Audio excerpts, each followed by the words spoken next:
જય ભગવાન. હવે 14મી તારીખે સાંજે 10:30 ગુરુ મિથુન રાશિમાં પ્રવેશ કરે છે. એટલે આ ગુરુના પરિણામ કેવા રહેશે એ આપણે જોઈશું. સૌથી પહેલાં તો ગુરુ બ્રાહ્મણ ગ્રહ છે, એટલે એની કોઈ શિક્ષા બહુ ભારે હોતી નથી. શ્રી ગુરુના ધંધા છે શિક્ષક. હવે શિક્ષકની કોઈ દિવસ મોટી શિક્ષા ના હોય, એ કંઈ તમને ગોળીબાર ના કરે. શિક્ષક તમને ટપલી મારે, ઊભા કરે, ક્લાસમાંથી બહાર કાઢે, આવું બધું કરી શકે. એટલે હંમેશા ગુરુની શિક્ષા હળવી હોય, બરાબર છે. અને ગુરુના ઈષ્ટ દેવતા વિષ્ણુ ભગવાન છે. એટલે જ્યારે ગુરુ ખરાબ હોય ત્યારે ગાય, બ્રાહ્મણ આ લોકોની સેવા કરવાથી આપણું નસીબ સુધરે છે. હવે ગુરુ મિથુન રાશિમાં પ્રવેશ કરશે એટલે મેષ રાશિને જાતકોને લગ્નના યોગો થશે. પછી એમનો ભાગ્યોદય થતો જણાશે અને આવકો પણ સારી એવી વધશે. વૃષભ રાશિવાળાને આરોગ્ય સુધરશે, ધંધામાં સારો એવો લાભ થશે, કદાચ પ્રમોશન આવી શકે. અને લગ્ન ના થયા હોય તેમના ચાલ્લા થાય, સારું પાત્ર મળી જાય, એવું બધું બને. મિથુન રાશિવાળા માટે પ્રવાસ કદાચ કેન્સલ થાય, આરોગ્ય થોડું બગડે, સંતાન બાબતે સુખ મળે, અભ્યાસ ઘણો સુધારો થાય, પત્ની સુખ મળે, લગ્ન ના થતું તો લગ્ન થઈ જાય અને ભાગ્યોદય થાય. કર્ક રાશિવાળા નવું મકાન ખરીદી શકશે અને એમનું આરોગ્ય સુધરશે અને આયુષ્યમાં વધારો થઈ શકે. સિંહ રાશિવાળાનો અભ્યાસ સુધરે, પત્ની સુખ મળી શકે અને સંતાન સુખ મળે અને ભાગ્યોદય થાય.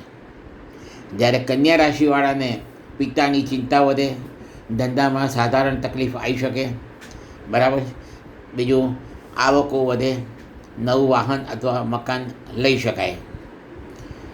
તુલા રાશિના જાતકોની હેલ્થ સુધરશે, સંતાનની પ્રગતિ થશે. જો અભ્યાસ કરતા હોય તો અભ્યાસમાં ફાયદો થશે, ભાઈ ભાંડુઓથી ફાયદો થશે, ભાઈ ભાંડુ સાથે ધંધો એ બધાનો વિકાસ થઈ શકે. વૃશ્ચિક રાશિવાળાને પ્રવાસના યોગો થશે અને નવું વાહન લઈ શકે, નવું મકાન લઈ શકશે.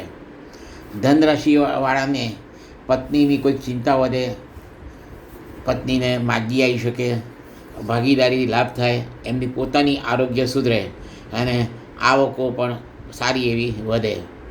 મકર રાશિવાળાની આવક પણ વધે, પ્રવાસ ઘણા સારા થાય. કુંભ રાશિવાળાને સંતાનની સાધારણ ચિંતા રહેશે, ભાગ્યોદય થશે અને હેલ્થ ખરાબ હોય તો આરોગ્યમાં સુધારો થશે. મીન રાશિવાળા માટે એમને માતાની થોડી ઘણી ચિંતા ચાલુ થાય, માતા જોડે ક્લેશ થઈ શકે, ઘર બદલાય, હેલ્થ સુધરે, નોકરીમાં પ્રમોશન આવી શકે, દાંપત્ય સુખ વધે અને પ્રવાસના યોગો થાય. આ રીતે મિથુન રાશિનો ચંદ્ર, મિથુન રાશિનો ગુરુ એ ચંદ્ર મુજબ બધી રાશિઓને આ પ્રમાણે ફળ આપશે. હવે આપણે ચંદ્ર મુજબ કેમ ગણીએ છીએ? ચંદ્રમાં મનસો જાત. ચંદ્ર એ મનુષ્યનો મન છે અને મન મુજબ માણસ નિર્ણય કરે છે. સમુદ્રમાં પણ પૂનમના દિવસે ભરતી આવે છે, અમાસના દિવસે ઓટ આવે છે, એ પણ ચંદ્ર આધારિત છે. એટલે સામાન્ય રીતે માણસ મન ચંદ્રની મુજબ ચાલે, એ મુજબ નિર્ણય કરે અને એ મુજબ એને બધા ગ્રહો અસર કરે છે. એટલે સામાન્ય રીતે ચંદ્ર મુજબ જોવું, અથવા તો જો કોઈનો ઉચ્ચનો સૂર્ય હોય, બહુ જ પાવરફુલ હોય, તો સૂર્ય મુજબ પણ જોઈ શકાય. અને જો લગ્નનો સ્વામી ખૂબ જ શક્તિમાન હોય તો લગ્ન મુજબ પણ જોઈ શકાય.